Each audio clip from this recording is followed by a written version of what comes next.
Let's now cross to New York, where we're joined by Jeffrey Wise, who's written a book about MH370, that of course being the Malaysia Airlines plane that disappeared about a year ago. Thank you very much indeed for joining us. Now, we've just been saying in this special edition how the plane disappeared in good weather. We've also been talking about the good safety record of Lufthansa. So I imagine at this stage it's quite hard for the authorities to rule out any unusual activity. Well, it's certainly an unusual circumstance, very unusual. At this point, it's really too early to start pointing the finger of blame or to really say what the cause was. There is a sort of striking similarity to another Lufthansa incident that took place last November, where a plane suffered a frozen air indicator and entered into a uncommanded descent at about the similar rate as this. So that, I think, would be one of the leading causes. But again, it's too early to really definitively say what happened.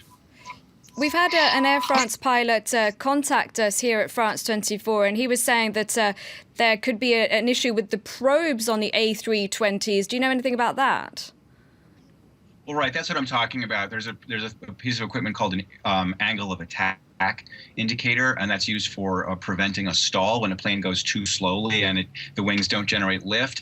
The Airbus planes are designed so that you can't stall them. You can't fly them in such a way that they just fall out of the sky. One of the ways that the autopilot does that is by sensing the flow of the air over the fuselage. And if this sensor gets frozen, gets stuck in place, the autopilot essentially has a mistaken idea about how it's moving through the air. It might start to descend because it thinks it's going too slowly, when in fact it's flying along at just the right rate. And in the case of the earlier Lufthansa incident, the plane started to descend.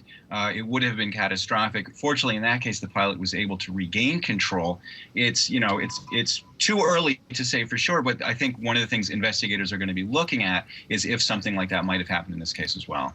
And unlike the flight that you've written a book about, MH370, in this case, the plane crashed at high altitude. So the black box should be, we hope, easily recovered. And I imagine it will be found intact. And unlike with MH370, where it could be at the bottom of the sea. Right. In the case of MH370, my book was called The Plane That Wasn't There, because we just don't know where it is at this point. It could be, on the bottom of the sea or somewhere else. In this case, right, it's a much more straightforward case. The black box should be there amidst the wreckage. Probably this plane impacted the terrain at hundreds of miles per hour. But these things are built very strongly. So, we hope that it'll be intact enough that the data can be read from it and the cause will be found. And this will never happen again, we hope. Jeffrey Wise, Annette Young here in the studio. One question I want to ask you is in relation to that Air France flight from Paris to Rio, which also had similar issues, didn't it, with the probes? Right. In that case, it was called a pitot tube, which is used for sensing the speed of the plane through the air. But again, there's some similarities in that, again, the autopilot or the plane's computers got confused as to what exactly the plane was doing and took a course of action that was not beneficial.